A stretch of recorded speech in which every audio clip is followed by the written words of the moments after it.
más. Ya no me aguanto, la cabeza se me parte por atrás. Reparto cartas a un puñado de perros de presa. Se ríen, fuman, dejan marcas de cigarro en la mesa. Ya no me pesa entender que la culpa es mía. Me la banco, no hay tu tía. Me encuentro oscuro, un techo de color azul cianuro. Y en esta nube densa de aire impuro recalculo mi deriva y recalifico las alternativas que al final... Buenas noches. Bienvenidos a este especial TNU dedicado a la ley de riego. Una ley que fue aprobada sobre finales del año pasado y que ya tiene muchísimos detractores, tantos que hay varias organizaciones de la sociedad civil que están juntando firmas, tienen además el respaldo del PIT-CNT para derogarla a través de un referéndum el mismo día de las elecciones nacionales el próximo año. Ya tienen 180.000 firmas juntadas, ¿eh? Sí, efectivamente, aunque se necesitan más de 600.000. Esta noche ustedes van a ver opiniones a favor y en contra de la ley de riego. Empezamos con el primer informe y luego ya verán los invitados. En octubre pasado, el Poder Legislativo aprobó la Ley de Riego para Uso Agrario. La norma busca el crecimiento de la inversión privada en sistemas de riego artificial, sobre todo los llamados multiprediales, y es considerada por el Ministerio de Ganadería, Agricultura y Pesca una ley clave para mejorar la competitividad, los niveles de producción y para evitar momentos de crisis cuando falta lluvia. Mientras que para el gobierno la ley tendrá un impacto positivo como lo tuvo la ley forestal hace 30 años, el PIT-CNT, a impulso del Sindicato de Funcionarios de OCE, promueve un referéndum para derogar la nueva norma. Para la central sindical y los grupos ambientalistas, la ley es inconstitucional porque privatiza un bien de dominio público como el agua. En la defensa del proyecto, el Ministerio de Ganadería entiende que asegurar los recursos hídricos es poner un segundo piso a la producción agropecuaria. Según la cartera, Uruguay utiliza menos de 5% del agua que recibe por lluvias, siendo que en el país llueven 1.500 litros por metro cuadrado y por año. De esa cantidad se escurren por cañadas o arroyos aproximadamente 600 litros por metro cuadrado, y de esos 600 litros se utiliza menos de 4%, tanto en riego como en las represas hidroeléctricas, a excepción de Salto Grande. En vigencia de la ley, ese porcentaje aumentaría considerablemente en función de la construcción de represas en los predios privados. Los detractores de la norma señalan que la misma es promovida por el Banco Mundial, que busca dejar afuera a los productores chicos y que pretende convertir el agua en mercancía haciéndola más cara. Advierten incluso que va a provocar un impacto negativo en el medio ambiente.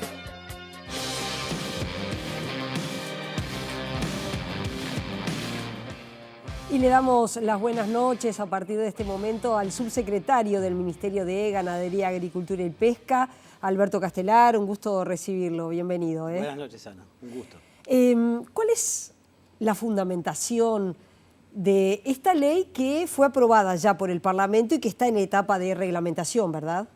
Sí, creo que el informe previo un poco lo decía. Lo que se busca con esto es dar una herramienta para el desarrollo del riego, con el objetivo de aumentar la productividad, es decir, en la misma área poder producir mayor cantidad de alimentos, que es uno de los desafíos que tiene por delante el país. Hoy estamos produciendo alimentos para 28 millones de personas y podemos aspirar a producir el doble si aplicamos la tecnología adecuada, y una de las tecnologías adecuadas para lograr ese objetivo es precisamente el riego. ¿Cómo es la participación de la inversión privada a partir de este proyecto? La participación de la inversión privada a partir de este proyecto es muy parecida a la participación de la inversión privada antes de la aprobación de este proyecto. Lo que se modifican son algunas condiciones para poder participar como inversor en el financiamiento de obras de riego. Hay algunos beneficios fiscales para aquellos que decidan invertir en las obras de riego. Estamos hablando de lo que nosotros llamamos las obras tipo 4, es decir, aquellas obras de riego de gran magnitud que permiten regar de 2.000 hectáreas o más, que por supuesto son multiprediales, es decir, para abastecer de agua a varios productores. Este tipo de obras requerían de una fuerte inversión. Lo que hace esta ley de alguna manera es fomentar la inversión en este tipo de obras que entendemos son estratégicas para el desarrollo productivo del país. Genera preocupación en aquellos que se han planteado en contra, de esta ley, la participación de inversores privados que no vienen del ramo, que no vienen del sector agropecuario y que ven acá un negocio. Entonces allí viene el tema de la mercantilización del agua, el agua como negocio. Sí, es cierto que esta ley permite que ingresen inversores que no pertenezcan al sector y tienen además algunos beneficios fiscales, eso es cierto, porque el objetivo es fomentar la inversión en este tipo de obras.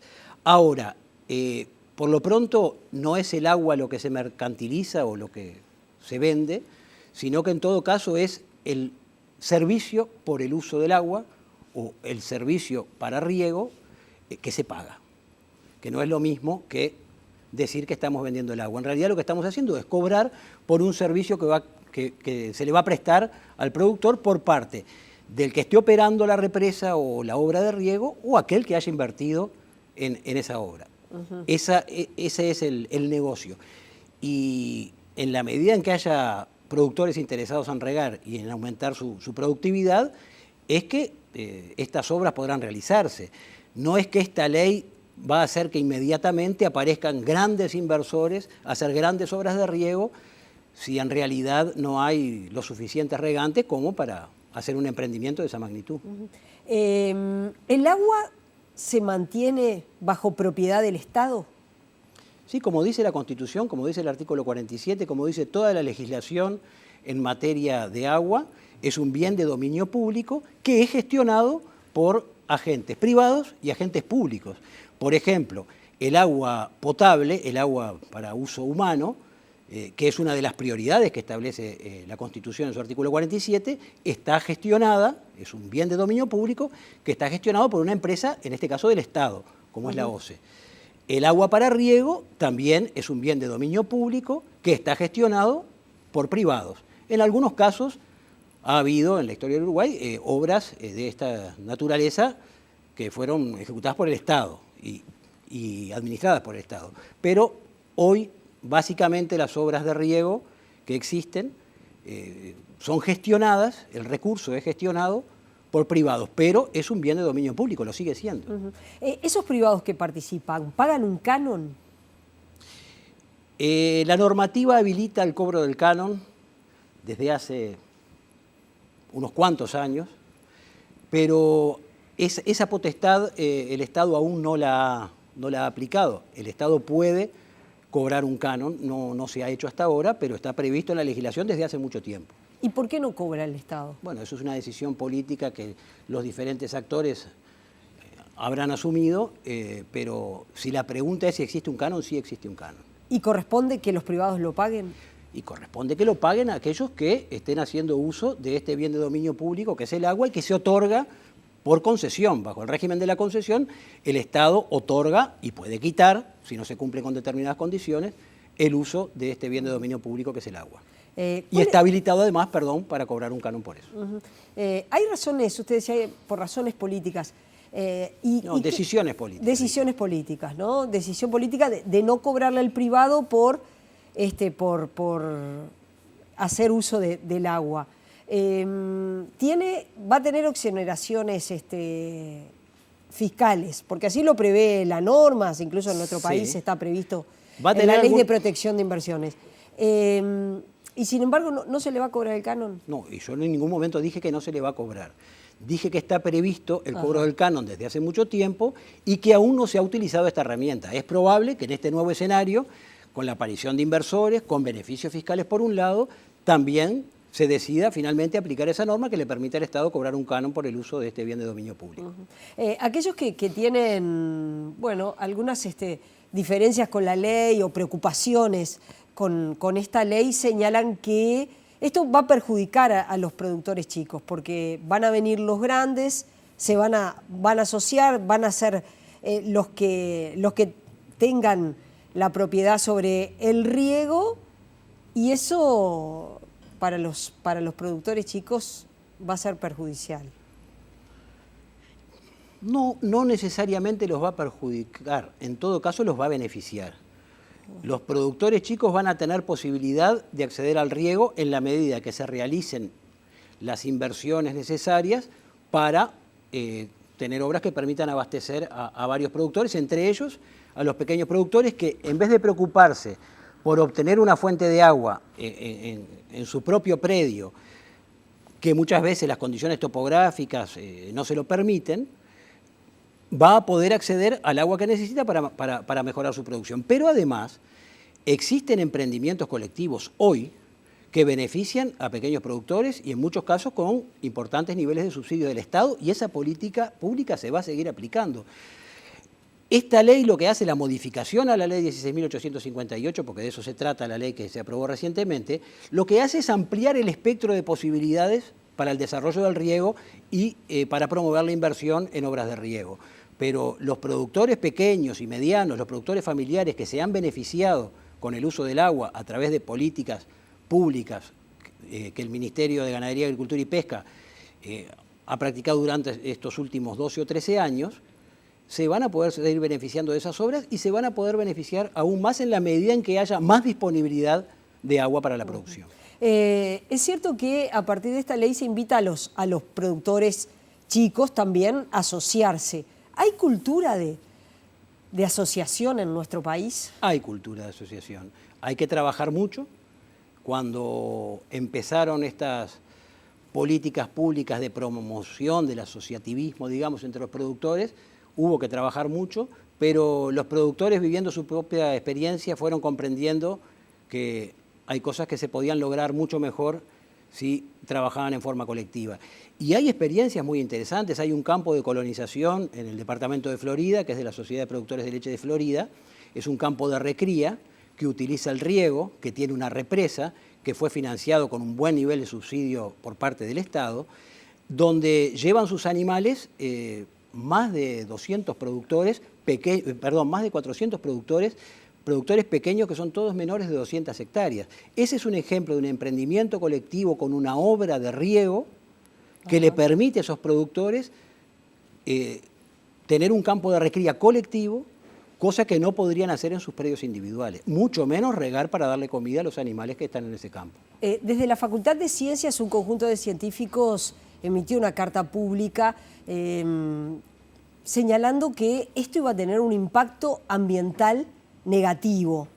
Se señala también que no fueron tenidos en cuenta a la hora de la discusión para la elaboración de esta ley el impacto ambiental negativo que puede tener esta ley de riego para uso agrario.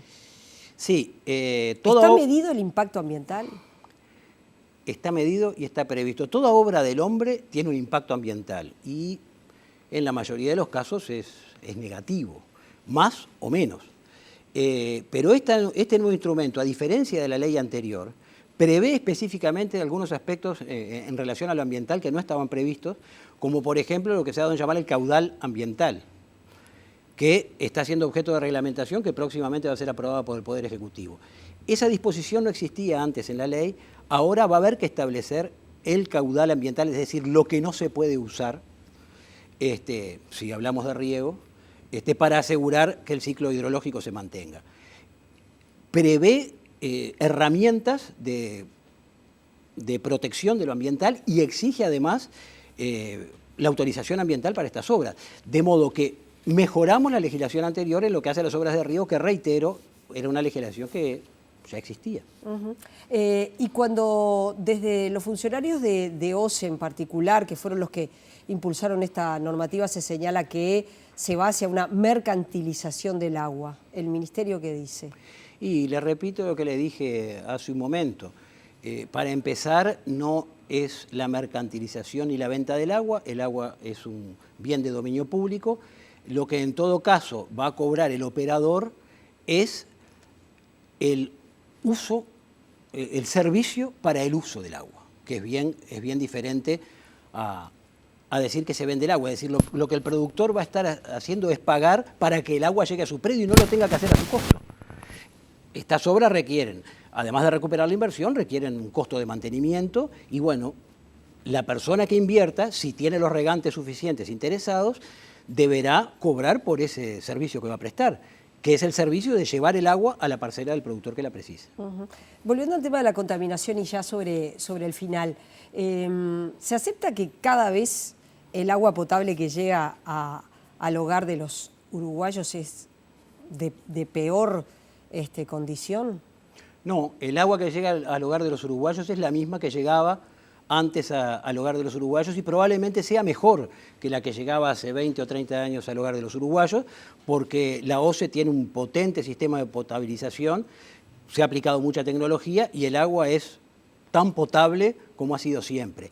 Lo que sí es cierto que potabilizarla ahora en algunas cuencas se exige aplicar más tecnología porque hay algunas dificultades en algunos cursos de agua que hacen que para volverla potable, digamos, haya que trabajar más que antes. Pero el agua que llega al hogar de los uruguayos es agua potable, no es peor, es tan buena como era antes o quizás mejor. Se está trabajando en la reglamentación, la ley ya está, ¿es así? Efectivamente, se está trabajando en la reglamentación de la ley que pensamos que próximamente va a ser aprobada por el Poder Ejecutivo. Requiere de mucho trabajo, porque la ley es el marco general, pero muchas de las preguntas que usted me está haciendo y que la ciudadanía se hace van a encontrar respuesta en esa reglamentación, en particular en lo que refiere a los aspectos ambientales. Castelar, gracias por haber venido esta noche, ha sido un gusto. Gracias a ustedes. Hacemos una pausa y ya regresamos con Especial TNU.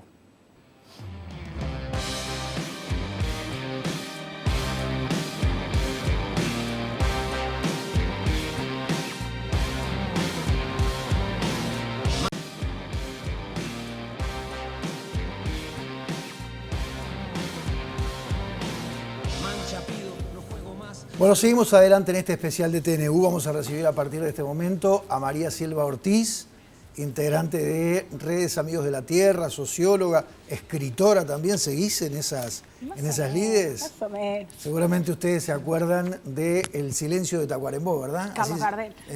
Pero así era el nombre del Sí, libro. sí, así era el nombre. El Silencio de Tacuarembó, en base al cual se hizo luego la película, fue escrito por María Selva. Y también recibimos con mucho gusto a Gustavo Ricci, que es el presidente del Sindicato de Funcionarios de OCE. Muchas gracias por la o de la invitación. Federación, que también de alguna manera es comunicador, colega, solo que en el área deportiva. Es verdad. Otro día hablaremos de esos temas. ¿Por qué se oponen a la ley de riego? Bien, tal vez empezamos un poco en qué innova esta ley. Esta ley en realidad reforma una ley anterior e innova en donde privados pueden venir a invertir en riego y se le da una cantidad de beneficios. Invierten en la gestión de un recurso, dándole beneficios en el sentido de que les están permitiendo embalsar ríos y arroyos, que era antes eso no se podía, y le damos beneficios en donde pueden, por ejemplo, expropiar tierras. Se le va, la garantía de esto es el territorio, es el padrón rural, ya no como por ejemplo OCE, UTE tienen, que son las personas las que tienen esa deuda por ese embalse que se va a hacer. Entonces acá nosotros entendemos que la Constitución fue muy clara, la Constitución que se aprobó en el 2004, la reforma del agua, en donde la gestión de los recursos tiene que ser pública, pero además todas las aguas superficiales y pluviales, superficiales y subterráneas son de dominio público, pero la Constitución fue más fina aún, son de dominio público hidráulico. Por lo tanto, acá estamos hablando que es el Estado el único que puede cambiar, embalsar, y acá se está dando una concesión a un privado en donde también se le da una cantidad de beneficios que entendemos que es la misma tipo de concesión, por ejemplo, que se le dio por allá por los 90 al este del Arroyo de Maldonado, a Aguas de la Costa, y que, recordemos bien, todos los uruguayos pagábamos alrededor de 200 pesos el agua, y al este del Arroyo Maldonado había un privado que cobraba 2.500. María Selva, te interrumpo un segundo porque vos estás haciendo referencia al artículo 47 de la Constitución y estoy leyendo, es un artículo bastante extenso que además se hizo más extenso en 2004 cuando la reforma constitucional que todos conocemos como la reforma del agua. Toda autorización, concesión o permiso que de cualquier manera vulnere las disposiciones anteriores deberá dejar quedar sin efecto. Pero digo, está habilitando de alguna forma autorizaciones, concesiones o permisos para el manejo del agua.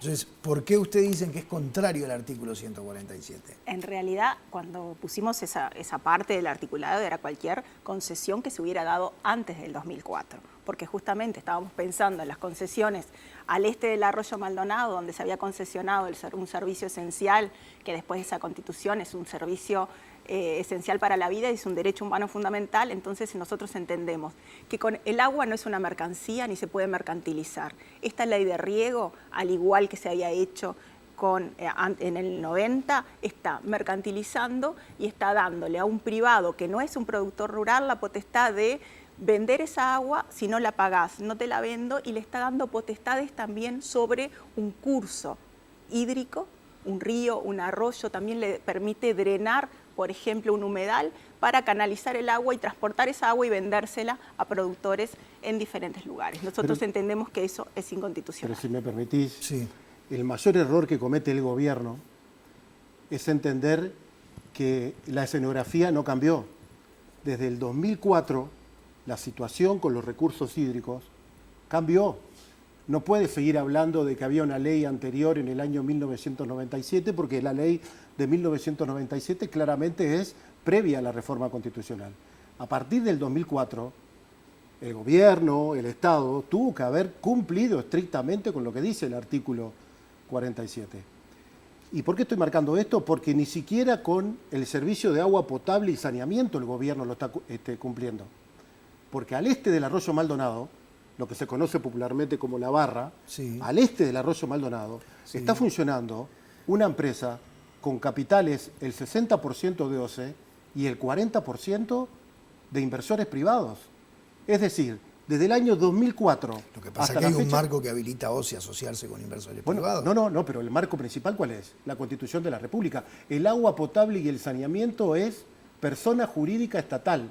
El 40% de lo que genera el agua potable y el saneamiento al este del Arroyo Maldonado es para beneficio de privados. Ya ni siquiera con eso está cumpliendo el gobierno.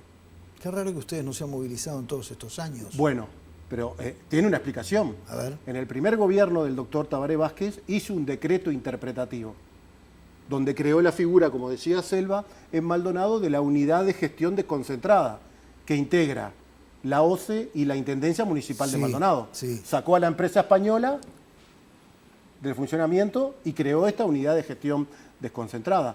Al este del Arroyo Maldonado creó esta figura mixta, que culmina la concesión ahora en septiembre. Yo me acuerdo que en aquel momento el gobierno del Frente decía, los contratos están para cumplirse. Y bajo ese lema es que creó esta empresa. Pero si vas a la estricta lectura de la Constitución de la República, desde el año 2004 no podía haber ningún privado manejando el agua potable y el saneamiento. Pero quedaron privados, por ejemplo, había una cooperativa, creo que era en el balneario Bueno, pero fueron Pinar, absorbidas. por OCE. Fueron absorbidas. Sí, sí, ¿En sí. qué momento? Bueno, a partir del 2004 se iniciaron procesos de absorción. Vamos a volver a este tema. Yo les voy a pedir que escuchen con todos nosotros un tramo de una locución de la senadora Constanza Moreira en una de las instancias parlamentarias en las que en el plenario del Senado se discutió este asunto. No se está privatizando el agua con esto, es lógico, las sociedades agrarias de riego ya existían por la ley anterior, esta ley es la modificación de una ley anterior, esto ya estaba. Lo que se está es ampliando el giro para que las sociedades de riego, que aparentemente no habían tenido demasiado interés en desarrollar grandes emprendimientos, tengan hoy mayores atractivos para la inversión del riego multipredial. O sea que no es que se privatiza esto, pero si no hay un debate público importante, generalizado, se producen también estas confusiones respecto de los objetivos últimos de este proyecto.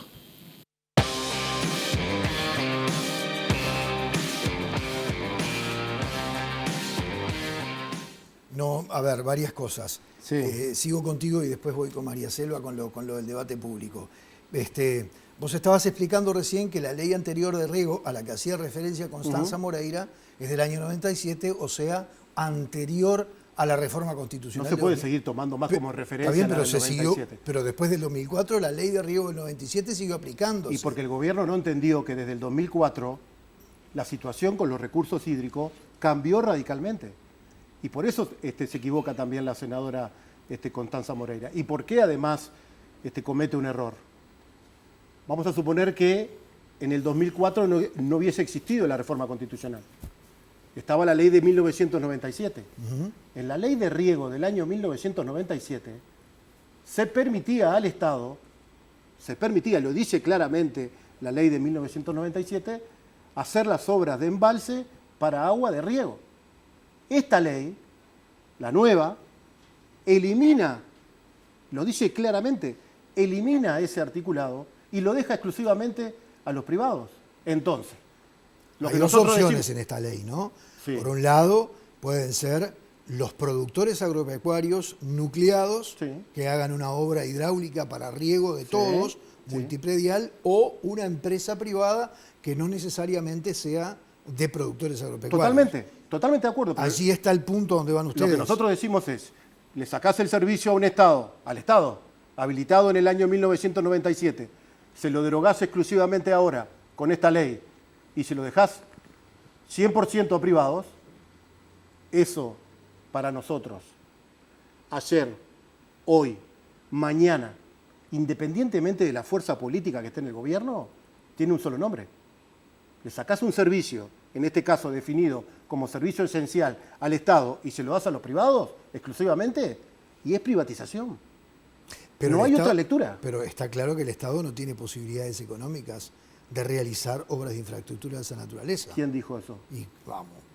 No, bueno, a ver. Ahora empieza ¿cuál la es? discusión. A ver, yo creo Ahora que- empieza la discusión de la última rendición de cuentas en la que se Sí. puede aumentar el gasto. Está bien. Hemos estado escuchando a lo largo y a veces viendo y a veces sufriendo ciertas situaciones, como por ejemplo ajustes fiscales, que el equipo económico no le quiso llamar ajustes fiscales, pero fueron ajustes fiscales, como por ejemplo el primer presupuesto, el que contuvo la ley de presupuesto aprobada en el año, discutida y aprobada en el año 2015, y ahí creo que estaba demostrado que Yo no creo que había tenemos posibilidad. igual que ir un paso atrás de esto. A ver, esta ley de riego habilita que privados puedan hacer embalses y vendan el agua, lo que nosotros entendemos que es una mercantilización y una privatización. Pero Castelar además, decía que vendían el servicio, no el agua. bien, también en la concesión de Maldonado vendían el servicio. Nosotros quedábamos, era una concesión, el Estado seguía siendo el soberano sobre eso, pero la concesión se la damos por 30 años y le damos también, como yo decía al principio, beneficios que solo el Estado tiene. Pero ¿qué es lo que quiere consolidar y que quiere impulsar este modelo? Intensificar. Está dirigido a la agricultura del secano. Cuando estamos hablando, para la población de agricultura del secano, para el oyente, estamos hablando de soja, de maíz, de trigo, de sorgo. Estamos hablando de agricultura intensiva, una agricultura que ya tiene efectos en nuestros recursos hídricos, que ya está cuestionada. ¿Y por qué la academia, quiénes están apoyando hoy el referéndum? Claramente la academia salió a cuestionar seriamente esta ley de riego. Lo está apoyando. Cuando decís la academia, ¿te Estoy referís a hablando de la Facultad de universidad. Ciencias o a la No, de estoy Agronomía? hablando de la Universidad de la República, En estoy general. hablando de Facultad de Ciencias, estoy hablando del CURE, estoy hablando de la asociación, de todos los docentes universitarios que están apoyando hoy el referéndum contra la ley de riego y que está ¿Hay cuestionando, gente de inclusive agronomía en los ese docentes apoyo? de agronomía. Justamente los docentes Sí, claro. de agronomía apoyaron y se generó un referéndum. debate, el referéndum, porque están diciendo, hoy estamos ante un modelo de agronegocio, un modelo de secano, que es lo que intenta intensificar esto, que ya está produciendo efectos. Y cuando estamos produciendo, decimos estamos produciendo efectos, por ejemplo, en la Institución Nacional de Derechos Humanos dice la ley de riego amenaza derechos humanos fundamentales, como el tener un ambiente sano y el acceso de la población Te quería preguntar a de eso. al María agua Selva, potable. Principalmente por la institución a la que, la organización no gubernamental a la que perteneces hace muchísimos años. Eras muy chiquita cuando empezaste con todo esto. ¿A qué se refiere, por ejemplo, la institución de derechos humanos en ese último señalamiento que acabas de hacer? Por ejemplo, ¿qué pasa con el tema de las cianobacterias, del agua estancada, todo ese aspecto? Bueno, ¿Es por ahí que viene la cosa? por ahí que viene, y por mucho más que están elementos que siguen apareciendo. Hoy nuestros recursos hídricos, nuestro sistema hídrico está afectado por modelo de agronegocio. Hoy ya tenemos una concentración de nutrientes y de pesticidas en nuestros ríos y en nuestros arroyos que está produciendo contaminación, pero que además lo que dice la academia es que si lo estancamos va a producir claramente una eutrofización, van a aparecer las cianobacterias que son hepatotóxicas y neurotóxicas y que va a generar un problema y que deberíamos cuestionar. Pero, por ejemplo, la semana pasada una investigación de gente de Facultad de Química, de Facultad de Ciencias, de inclusive Recursos Naturales, sacó en una revista arbitrada una investigación sobre análisis de músculo de peces del río Negro y del río Uruguay. Y el 96% de los peces que fueron analizados tenían restos de agrotóxicos. Hubo 30 tipos de agrotóxicos que aparecieran, hubo un promedio de 4 en los peces analizados, un dorado del río Uruguay llegó a tener 21 agrotóxicos y de esos 30 agrotóxicos que se encontraron en los músculos de peces de consumo humano de nuestro río Negro y de nuestro río Uruguay, el 28 de los pesticidas que aparecieron son autorizados para cultivo de secano. Por otro lado, en el 2006 tuvimos 6 eventos de cianobacterias en la costa uruguaya. En el 2016 tuvimos 81 eventos de aparición de algas tóxicas en la costa uruguaya, lo que nos está dando que nuestro ecosistema está tosiendo fuerte, además de que nos tenemos que preparar, y ya hoy los eventos extremos son, y este modelo de agronegocio claramente contribuye mucho más al cambio climático y las mitigaciones tendrían que ser frenar el cambio climático y no intensificar un agronegocio que genera más cambio climático por todos los insumos, porque está produciendo soja para China y porque eso también genera un movimiento que tendríamos que pensar en nuestro ecosistema de pradera, un ecosistema absolutamente apto para producir alimentos. ¿Qué alimentos queremos producir? ¿Commodities para que coman las vacas de China o que coman animales en China o alimentos de calidad, alimentos sanos, cuidando y preservando nuestra tierra y nuestras aguas para producir alimentos de calidad para nosotros y también para algo que como seres humanos en este planeta no vamos a poder dejar de hacer, que es comer y tomar agua sana. Y con esta ley de riego quieren intensificar un modelo que ya de por sí está diciendo que nuestro ecosistema no lo está pudiendo depurar de la forma que tiene que depurar. Última en 30 segundos. Es imposible. ¿Fueron ustedes los que dijeron que tengo que decir algo? Balaguerre trabajó en esta ley porque tenía intereses personales en la misma? Bueno, a ver, nosotros no adjudicamos intencionalidades. Yo lo que digo es... Todos sabemos que es productor de arroz. No, pero ahí va. Lo que nosotros decimos es la exposición de motivos de la ley de riego dice que el clima y el suelo de nuestro país es propicio para la casi totalidad de cultivos. El único que necesita un tratamiento especial del agua, ¿cuál es? Lo dice la exposición de motivos. El arroz. El arroz. Está sumergido. El arroz. El ministro, uno de los principales arroceros. Pero me dejas decir una cosa. Lo último. No, sí, está bien. Lo último, con respecto a que el Estado no tiene dinero. Esta ley de riego exonera a los inversores de los impuestos correspondientes. Los exonera. Los usuarios... Pero les cobra canon. O al menos así debería ser. Todavía no está nunca. establecido. Nunca. Ahora no. Bueno, Nunca. Los usuarios de OCE en todo el país, desde el año 2017, desde enero del 2017, estamos pagando en nuestras tarifas un sobrecargo. Fue la única empresa pública que aumentó sus tarifas por arriba de la inflación. Enero del 2017. ¿Sabés cuál fue el argumento del Ministerio de Economía? Financiar obras para mitigar el impacto de la contaminación ambiental. ¿En dónde está ese dinero? Enero del 2017. Les agradezco a los dos por haber estado. Gracias. Venimos enseguida.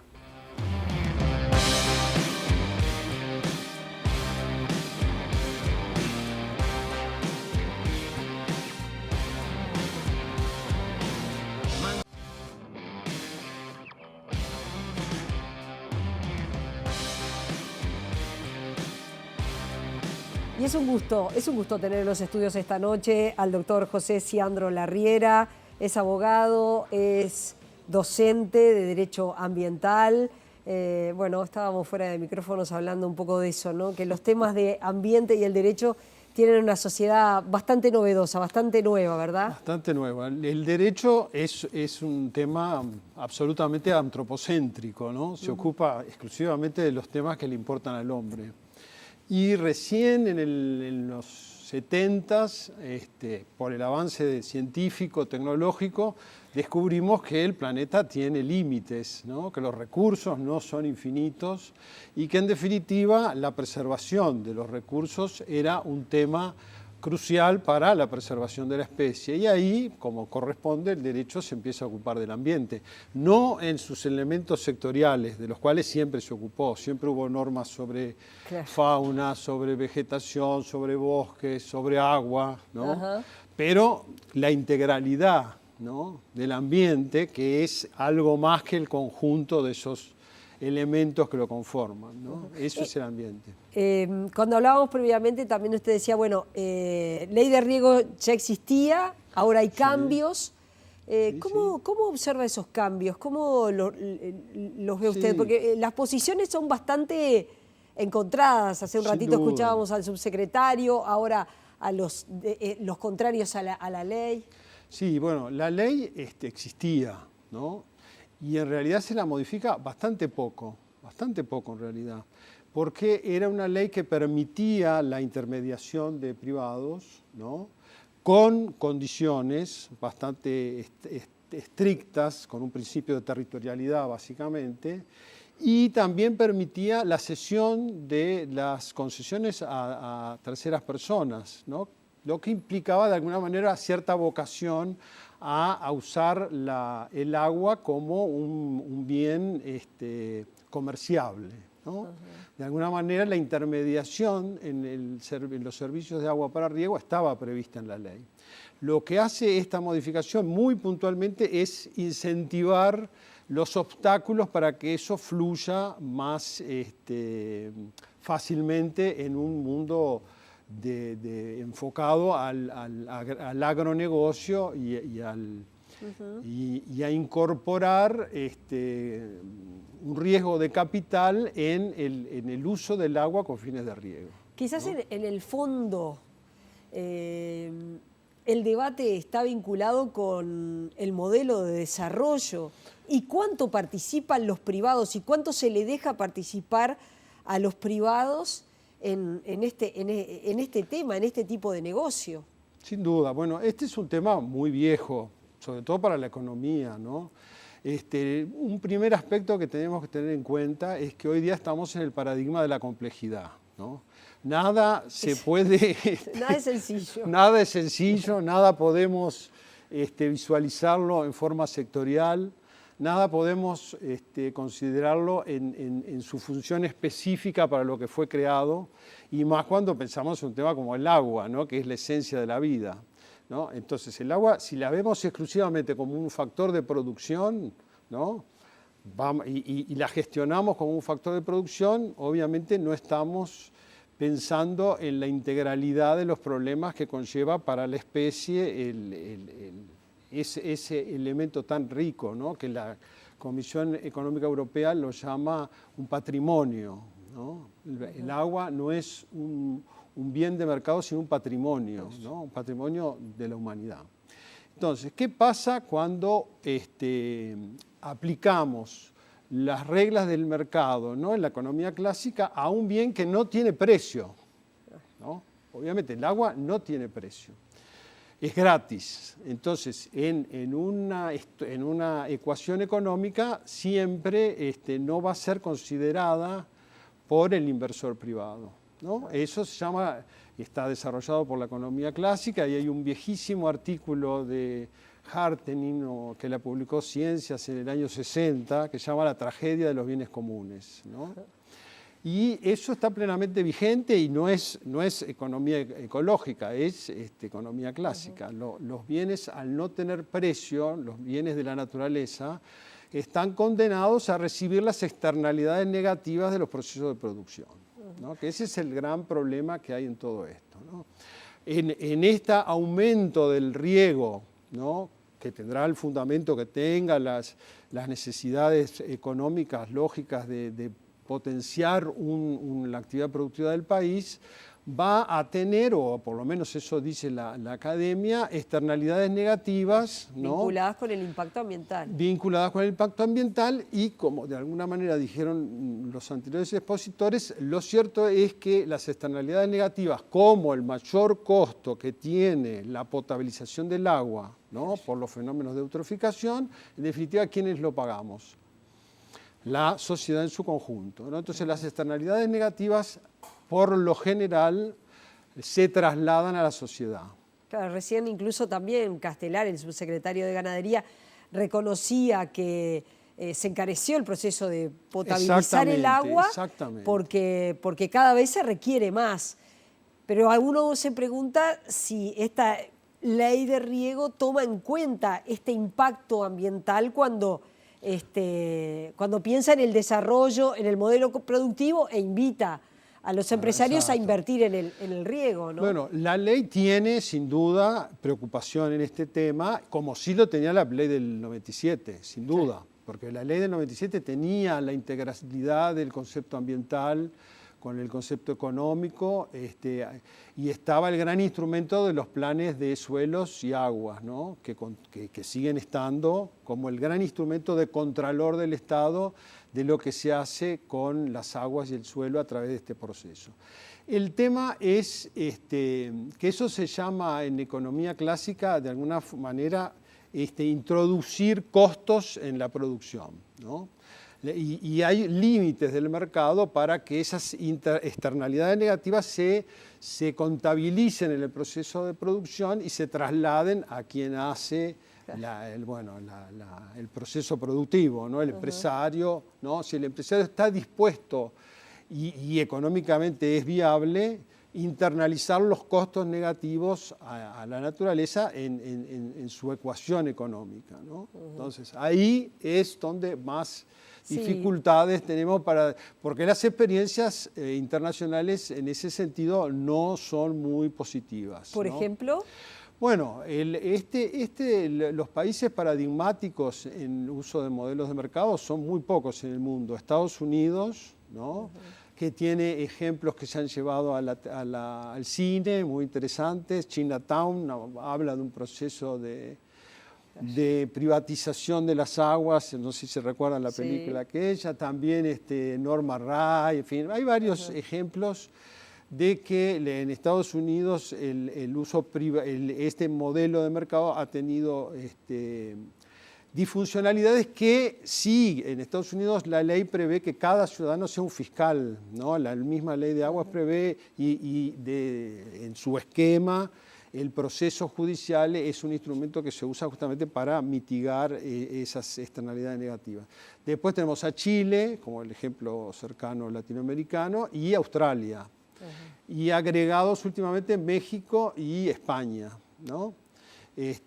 Donde los pequeños productores, por lo menos los beneficios de cómo se presenta la ley, los beneficios para los pequeños productores. Sí, bueno, ese es un tema más complejo porque ahí podría sí intervenir el Estado de alguna manera subvencionando a los pequeños productores. Lo que sí vemos con mayor preocupación en este esquema es las disfuncionalidades que se trasladan al ambiente, ¿no? Y las dificultades que eso tiene en su contralor. Porque también, como lo hace la ley sin duda, establecemos mecanismos de contralor, establecemos impacto ambiental, establecemos distintas formas de monitoreo, también eso tiene un costo, ¿no? Tiene un costo operativo que el Estado tiene que asumir, tiene que estar dispuesto a hacerlo, y eso en la experiencia práctica no siempre ocurre, y en definitiva el problema ambiental, después que existe, es muy difícil, ¿no? Eso hay pruebas enormes y comprobaciones científicas, es muy difícil volver atrás y mejorar lo que se perdió, ¿no? Entonces, esos son los riesgos que enfrenta. ¿La reglamentación de una ley podría mejorar estos aspectos? Este impacto ambiental negativo que, bueno, los científicos decían, no se nos ha tomado en cuenta, no se nos ha escuchado, hemos hecho una carta pública incluso. Pero eso con la reglamentación se podría mejorar, se podría prever. Sin duda, y hay experiencias, el concepto de caudal ecológico, ¿no? En Europa está establecido hace muchísimos años, pero el costo operativo de establecer cuáles son los caudales ecológicos, que requiere un estudio previo muy importante, ¿no? Y después todo el monitoreo para establecer si realmente esos caudales ecológicos se están cumpliendo. Yo conozco bastante bien el caso español y en definitiva España ha sido varias veces sancionada, observada por la Comunidad Económica Europea por no cumplir, ¿no?, con los mandatos europeos de contralor de los caudales ecológicos, ¿no?, que es viable y se puede hacer y hay experiencias, pero tiene un costo operativo muy importante, ¿no? Entonces es un gran desafío internalizar esos costos a este modelo de desarrollo, ¿no? Sandro, gracias por haber venido. Ha sido un gusto recibirlo. Igualmente para mí, muchas gracias. Hacemos una pausa, volvemos enseguida.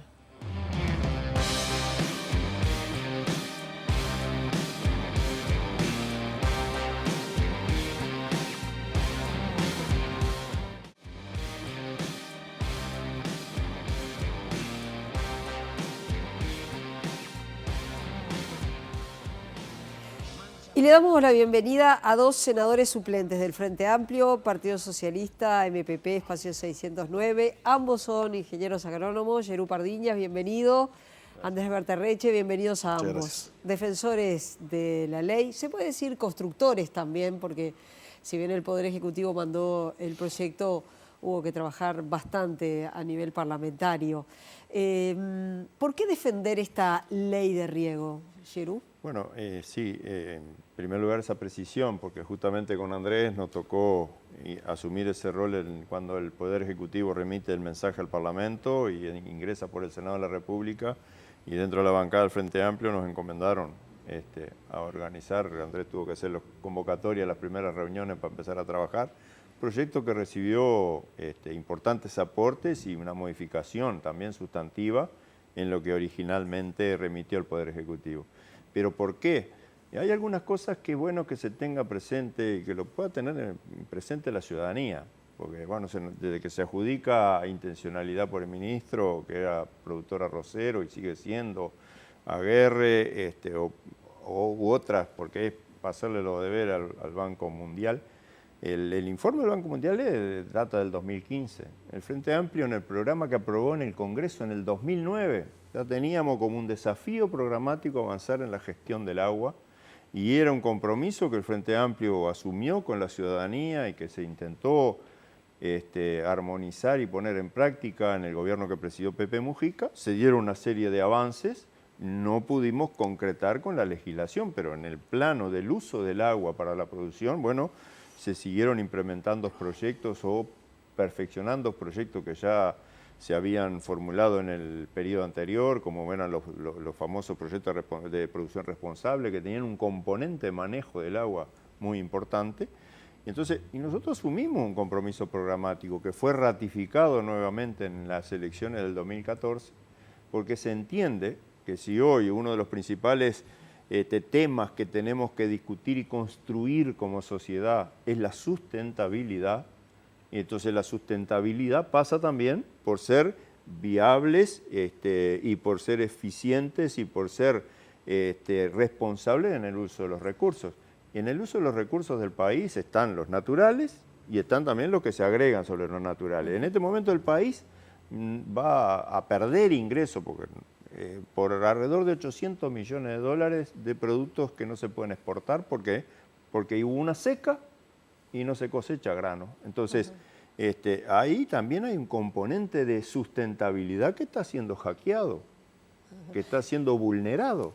Y el productor que invirtió dinero, que invirtió trabajo. ¿Cuántas familias de productores en este momento invirtieron horas de trabajo para tener su cosecha? ¿Y en qué pasó con la cosecha ahora?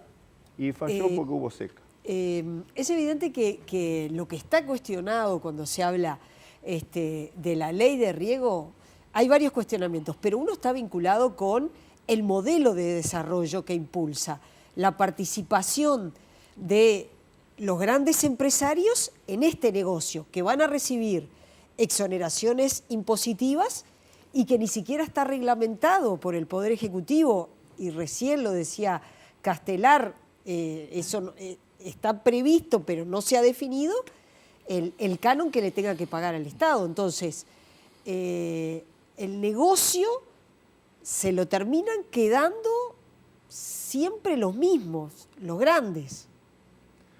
No sé, Berta Reche. Sí, es interesante porque algo de lo que decía Yerú antes, ¿no? Buena parte de las resistencias a la reforma de la ley, porque en realidad no es una ley en sí misma, sino que reforma la anterior, que en caso de derogación quedaría vigente la anterior, que muchas de las críticas que se hacen son absolutamente vigentes para la anterior y que nadie planteó la derogación de la anterior. Lo que hace esta reforma es mejorar, y esa pregunta es parte del prejuicio que a mí particularmente no me toca, porque cuando discutí la ley, no la discutí en función del desarrollo del agronegocio, lo discutí como un mecanismo de resiliencia del productor familiar. Cuando estaba en el Instituto de Colonización, se planteaba la posibilidad de hacer riego multipredial para los pequeños, porque pasan estas cosas que nos están pasando ahora, déficit hídrico de 2, 3, 4 meses, que a los que deja fuera del negocio es a los productores familiares. Entonces, cuando se habla de esta ley, no se habla en función de una ley para los productores ni de arroz, ni de soja. Por lo menos en la cabeza nuestra era la posibilidad de que un montón de productores que no tienen acceso al agua, cuando el agua es fundamental y está faltando, lo pudieran tener con cierta seguridad. Es más un mecanismo de tratar de que esos productores en la primera seca no se nos queden por fuera del sistema. El modelo es el de la Sociedad de Fomento Rural de Colonia, España, que son todos productores de caña chiquitos y que manejan ellos el riego. Tú decías, nosotros tuvimos que ver con la ley. Sí, fuimos también constructores de esa ley, porque, por ejemplo, propusimos desde el Senado que la gestión de ese recurso no solamente era del que hacía la inversión, sino que el regante tenía que estar involucrado. Y eso se puso en el Senado. La obligatoriedad de que el productor que asumía el riego también tuviera el derecho de estar en la gestión. Eso se puso en el Senado. ¿Por qué se permite que empresas que no son del palo, sino que van a usar esto como una inversión para sacar rentabilidad, para sacar dinero, participen? Porque en definitiva yo me imagino a esos pequeños productores que hoy sufren el déficit hídrico, teniendo que ir ante estos productores grandes que van a ser los dueños de la infraestructura. Hay una coparticipación, a eso es lo que propende la ley. Es decir, a ver, la inversión hoy en la producción, y si vamos al sector agropecuario, realmente tiene que provenir de fuentes que tengan recursos financieros, porque es decir, los pequeños productores no tienen capacidad de inversión si no tienen una fuente de acceder a recursos financieros. Esa fuente puede ser crediticia o puede ser participando alguien que su rol es justamente financiar, ayudar a financiar. Por eso la ley habla de que quienes no son del sector no son controlantes de la sociedad agraria de riego ni de la asociación, no pueden tener el 50% de las acciones, de la cuota parte de la sociedad. ¿Ah? O sea, se le otorga a la mayoría el poder de administrar y la mayoría va a estar integrado por actores productores, actores que son o regantes o partícipes de un proyecto porque están en el territorio. Esto es lo importante. Al establecer la definición de un sistema multipredial de riego, está garantizando a que aquel que por tener dificultad de escala, por tener dificultad de financiamiento, pueda integrarse y justamente habilitar a que territorialmente se pueda desarrollar un proyecto. Entonces, hoy día, para evitar de que el que pone dinero no controle en una inversión, bueno, son medidas como las que están establecidas en la ley de riego. Porque en definitiva también ha ocurrido, otrora hay experiencia en este país, de que productores inclusive individuales han hecho solicitudes de préstamo, de crédito para hacer una inversión en su establecimiento, no cumplen con las amortizaciones por X razón y terminan siendo enajenados por esa garantía de crédito. En este caso, si se quiere, hay un interés colectivo y que prioriza justamente el uso de un territorio con una garantía un poco mayor, que es no darle el poder de contralor. ¿Por qué no recibieron o por qué no intercambiaron con los científicos de la Facultad de Ciencias que reclaman, que hicieron pública una carta, que todo el impacto ambiental no fue considerado por esta ley, porque ya es una ley, ¿no? A ver, en primer lugar, porque a mí me tocó estar ese primer día en que se abrió la comisión para tratar de la ley de riego con una carta del Instituto, creo que de Limnología de la Facultad de Ciencias. Sí. Lo primero que se hizo, yo no presidía la comisión, pero lo primero que se hizo fue decir, se fotocopia la carta y se entrega a cada uno de los senadores. Es decir, la visión que se tuvo de la Facultad de Ciencias se tuvo, se entregó. Es más, se preguntó en su momento, con esta carta lo que se pide es que se participe en la comisión, porque llamamos a todo el mundo que quiso participar, y se nos contestó que no, que solamente querían dejar la carta previniendo una serie de cosas, que algunas cosas son entendibles. Es más, se escuchó, se anotó y fue parte de la discusión, pero después se llamó a todo el mundo. En diputados no sé qué fue lo que pasó, porque además ni siquiera yo estaba en el Senado cuando el proyecto de ley pasa a diputados, pero sin lugar a dudas se tuvo en cuenta y fue parte de la discusión. No se puede decir que no se escuchó, que no se... No, se abrió la comisión con una carta de los investigadores de la Facultad de Ciencias. Sí, se tomó conocimiento de eso, se tomaron en consideración sus fundamentos. Es más, el propio director de Dinama nos expresó también en una reunión que Dinama había manejado ese informe. Recordemos que este proyecto de ley en el Ejecutivo fue elaborado por el Ministerio de Ordenamiento Territorial y Medio Ambiente y Ministerio de Ganadería en forma conjunta.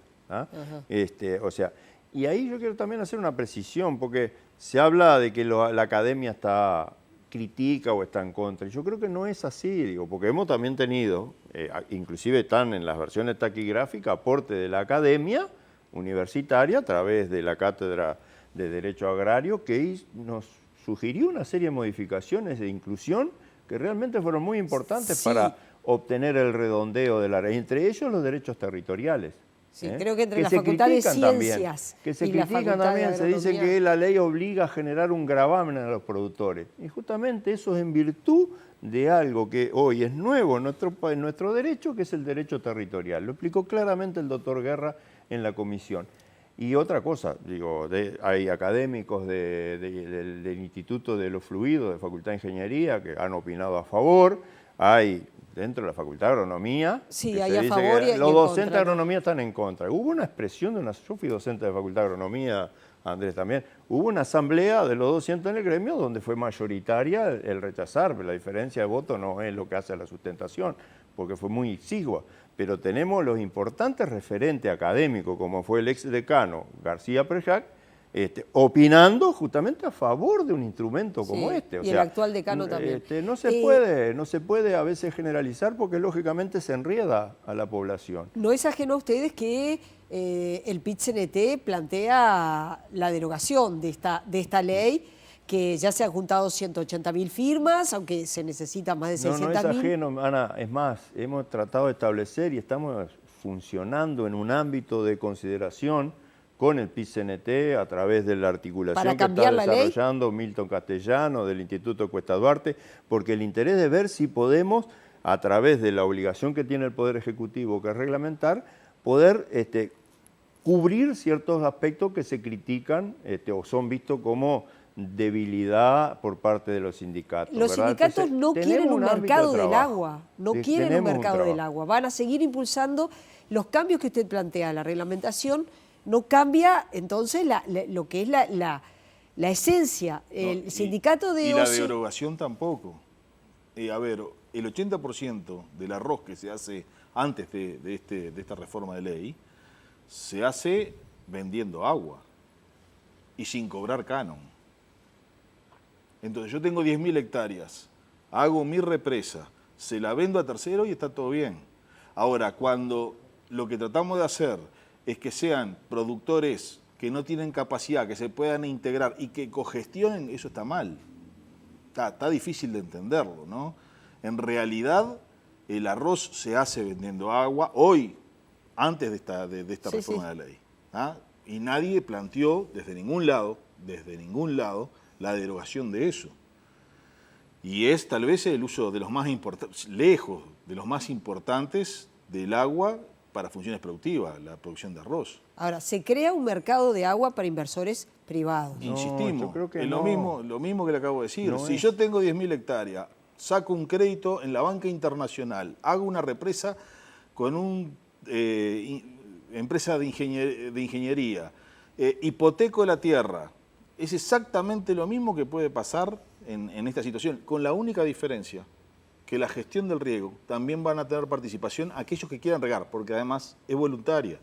No están obligados a sumarse a regar si no quieren.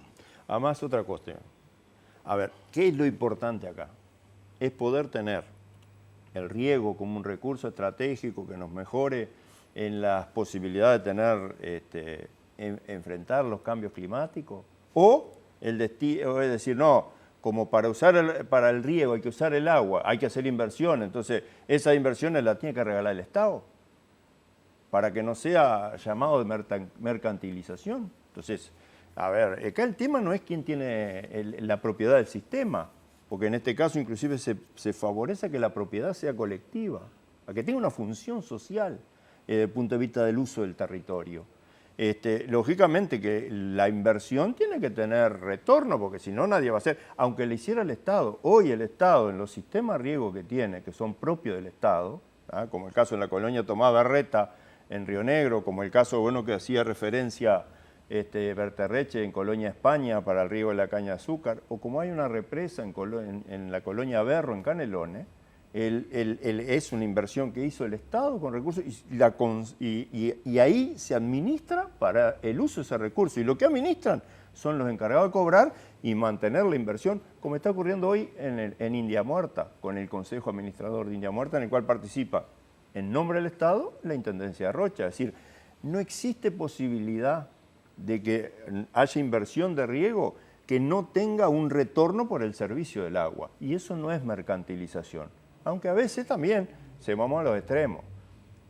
Y lo digo con todo respeto, porque con los compañeros del sindicato de OCE, de los funcionarios de OCE, que son los que tomaron esta bandera de hacer el referéndum y hablan de la inconstitucionalidad, más allá de que tuvieron una entrevista con el ex profesor de Derecho Constitucional, Corseñá, que desestimó que esto fuera anticonstitucional.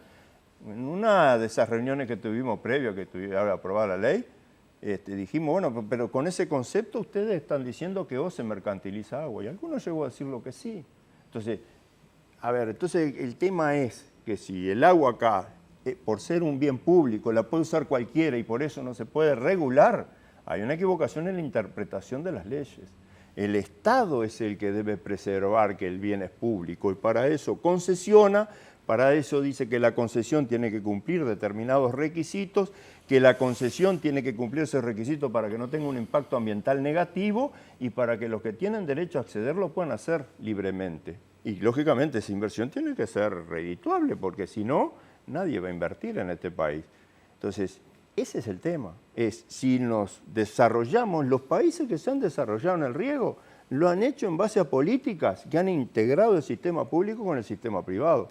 Y en la ley, otra de las reformas que se incluye es que también esto puede ser parte de los proyectos de participación pública y privada, es decir, integrar el interés y un proyecto definido por el Estado en la conjunción con inversores privados.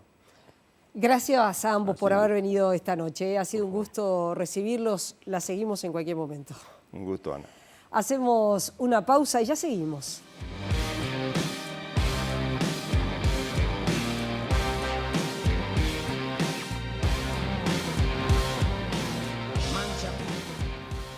Y dejamos para la realización de la última entrevista a los más involucrados de alguna manera, porque tal vez o no eso lo van a decir ellos, van a ser los beneficiarios o los perjudicados de esta ley de riego y de todo aquello que se ponga en práctica y en funcionamiento cuando la misma esté reglamentada. Vamos a presentar a Diego Paisé, integrante de la Asociación Rural del Uruguay. Gracias por estar con nosotros. Gracias por la invitación. Y vamos a presentar también a Fernando López, que es de la Comisión Nacional de Fomento Rural. Muchas gracias. Muchas gracias por haber venido. Vamos, les propongo lo siguiente. Tenemos unos segundos también de otro tramo de ese discurso de la senadora Constanza Moreira, a partir del cual me gustaría conversar el diálogo con ustedes. Vamos a verlo. Es una ley para los grandes. Es una ley para los grandes productores. No es una ley que le vaya a resolver el problema a los pequeños. Es una ley para incrementar la productividad, además en los cultivos altamente demandantes de agua, como la soja.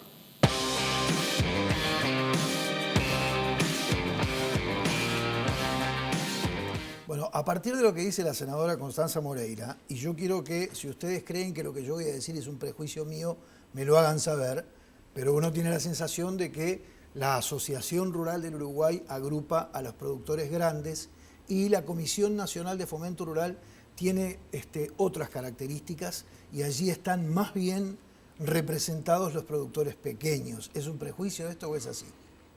Bueno, no sé cuáles son sus prejuicios, pero para la Comisión Nacional en realidad tiene un perfil de pequeños y medianos productores familiares.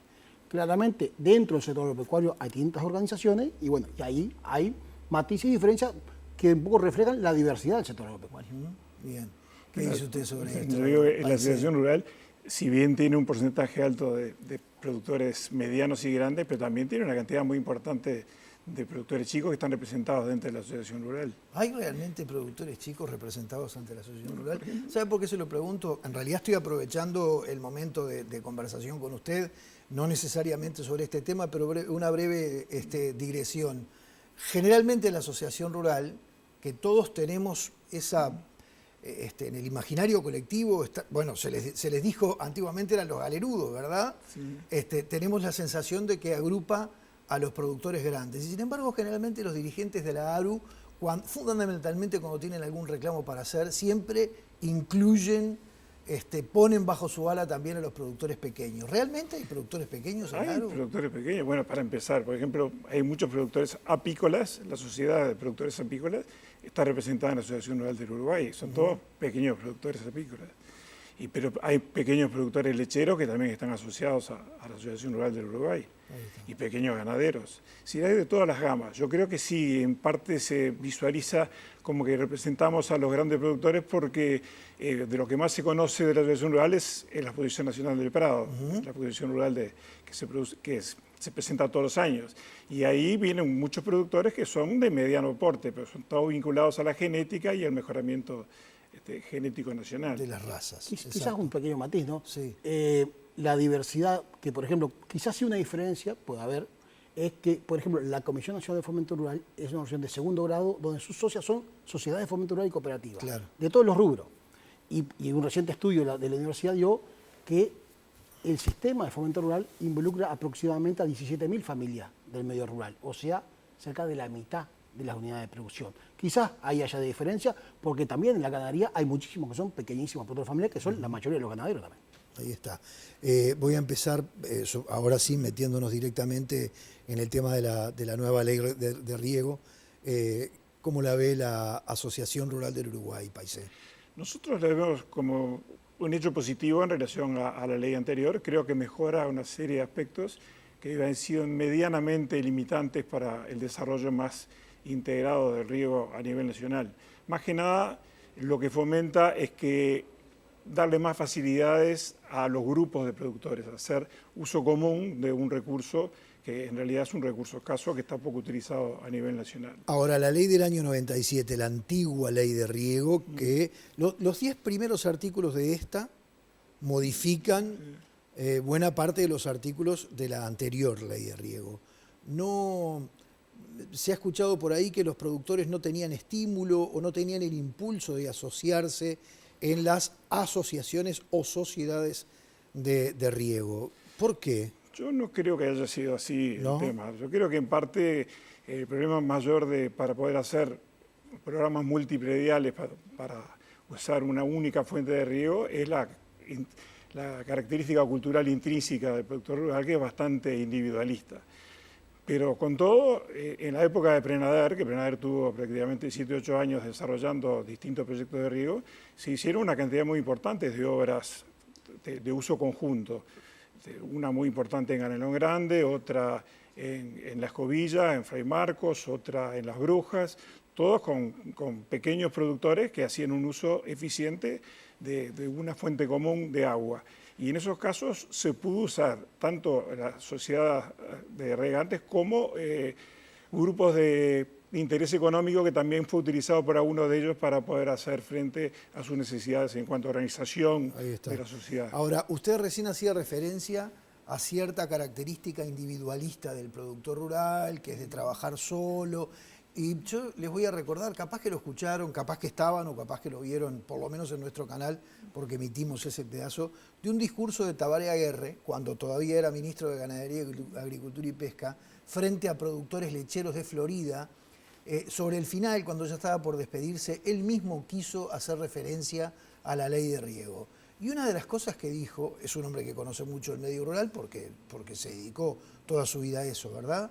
Me llamó mucho la atención y le quiero preguntar si realmente sea así. Él dice que muchas veces hay problemas de relacionamiento entre los vecinos del campo, porque a uno, los animales de uno le invadieron el plantío de otro, incluso hasta me acuerdo que dijo, o los viejos o los primos que están peleados desde la herencia del abuelo, ese tipo de cosas. ¿Eso es parte de la realidad del campo que ha impedido, por ejemplo, asociaciones para riego, que están habilitadas desde el año 97? Yo creo que sí, que es ¿sí? parte de la idiosincrasia uruguaya, le cuesta trabajar en grupo y es bastante individualista, digamos, el productor agropecuario en general.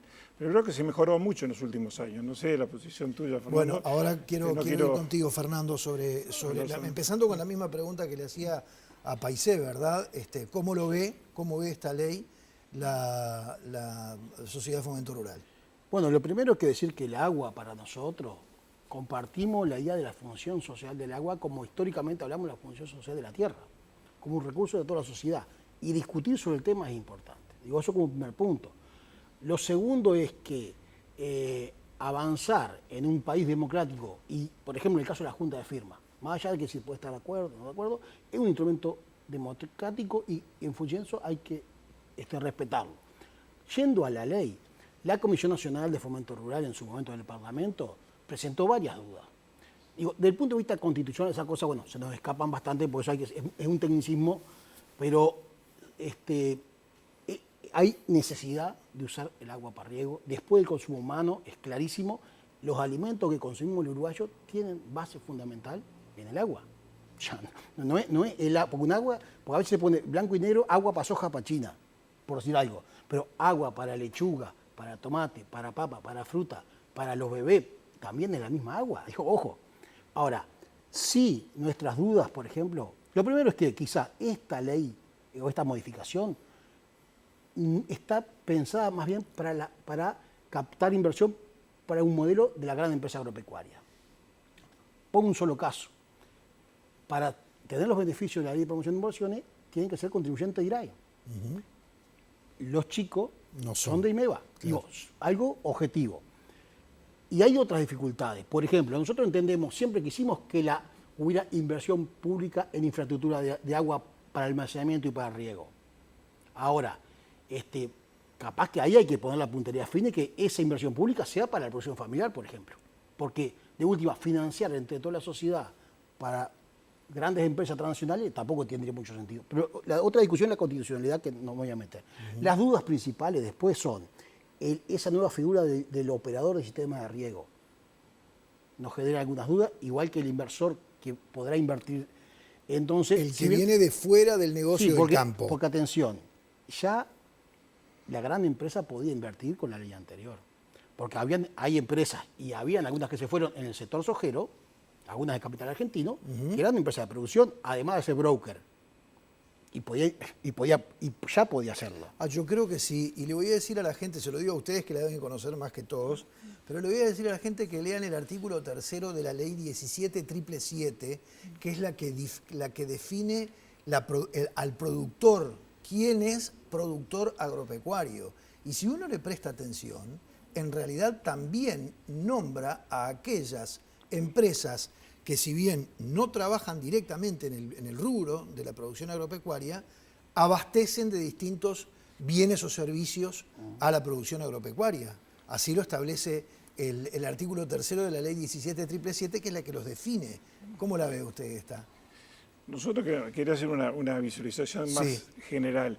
Creemos que es muy importante poder desarrollar al máximo los recursos que tenemos de la mejor manera posible.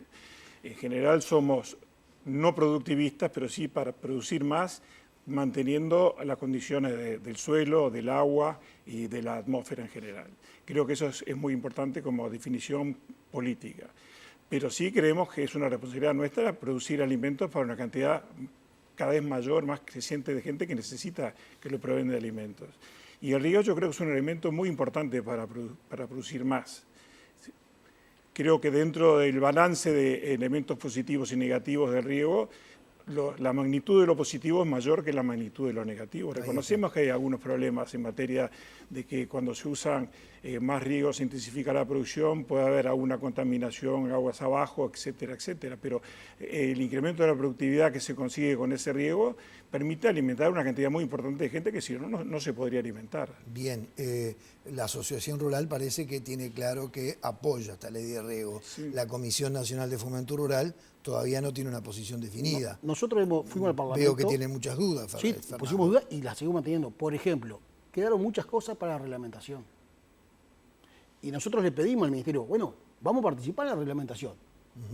Por ahora, que sí, o no sé, nosotros por lo menos no hemos sido convocados. Y hay muchas cosas que son muy importantes que estarán en la reglamentación. Ahora, la otra preocupación es, se reconocen en varios pasajes de la DINAGUA, DINAMA, etcétera, etcétera. Ahora, nuestra duda es, ¿tiene capacidad el Estado para ejercer ese rol controlador a este nivel con la expansión de obras de este tipo en el ecosistema uruguayo? Es una buena pregunta. Es que si uno lo mira... Es una falencia de los servicios estatales. Cada vez que se establece una normativa, siempre falla la parte del contralor, la parte de la fiscalización. Porque después puede estar muy bien escrito, pero si después... Entonces, y lo último es que, ¿qué pasa? Que la otra preocupación que lo dijimos en el Parlamento, ¿qué pasa con aquellos productores en distintas zonas o en cuencas hidrológicas donde puede haber un emprendimiento de este tipo y que el productor, porque no sabe cómo va a pagar el mes siguiente sus cosas, es difícil que se meta a 30 años con un inversor externo, una pila de cosas por su propia subsistencia? ¿Qué va a pasar? ¿Quién le dice dónde está calculado el caudal ambiental que había antes que se haga la obra? ¿Está? Claro, está claro. Antes de despedirlos, a los dos les pregunto brevemente, porque varios de los invitados que han pasado por este sillón esta noche han hablado de la mercantilización del agua, ¿verdad? El subsecretario decía que en realidad lo que se vende, lo que se comercializa es el servicio. Bueno, podrá ser discutible, pero digo, ¿no tienen miedo de que al regir las normas del mercado, las leyes del mercado, entonces ahí hay un perjuicio económico para los productores? Para nosotros es la misma preocupación que por la semilla, por la tierra y por las demás cosas que son recursos de toda la sociedad. Lo sufren eso. Por supuesto. ¿Y la ARU? Sí, nosotros consideramos de que puede ser importante el hecho de que no haya una institucionalidad fuerte hoy en día como para hacer un monitoreo del recurso hídrico, básicamente. Es responsabilidad hoy en día de la DINAGUA, y la DINAGUA no está muy fortalecida, es decir, parte de las funciones que tenía la Dirección de Hidrografía, que era del Ministerio de Transporte y Obras Públicas anteriormente, pasaron a DINAGUA, pero mucha de la gente capacitada no pasó. Y creo que eso es un freno importante para el desarrollo del riego, porque muchas veces las inversiones no se hacen no tanto por no existir condiciones legales apropiadas para las sociedades, sino porque no hay confianza en que haya un buen monitoreo, una buena regulación, un buen control de la regulación por parte de las institucionalidades. Pasa mucho en todas las áreas del Estado. Es cómo encontrar ese equilibrio entre un recurso necesario que es regar para producir el alimento y mantener un ecosistema adecuado para todos. Pasa mucho, Paisé. Yo tengo la mala costumbre siempre de tirar un tema polémico sobre el final de la entrevista. Pasa mucho la falta de fiscalización en los establecimientos agropecuarios con el cumplimiento de la ley que protege como trabajador al trabajador rural. Han habido grandes debates. El año pasado pasaron cosas horribles realmente. Por ejemplo, el peón azotado en Salto, los 2 peones azotados en Salto.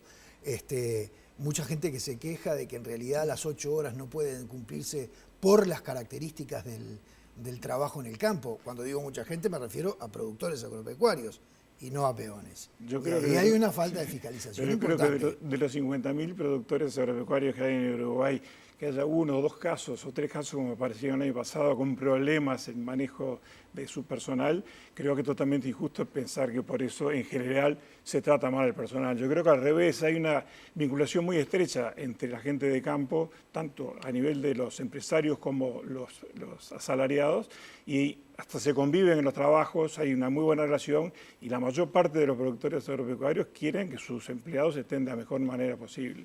Pero hay un ámbito de trabajo, se ha convocado el propio ministro, con el director de la Unidad Rural, con Ariel Ferrari, que estamos trabajando algunas gremiales con el sindicato, con UNATRA y otros más, justamente el INEFOP, buscando cómo avanzar en forma conjunta en los mensajes, la comunicación, en la información y en el cumplimiento, tanto de los deberes como de las obligaciones. Les agradezco a los 2 por haber estado esta noche. Última pausa y después ya venimos con el cierre con Ana María.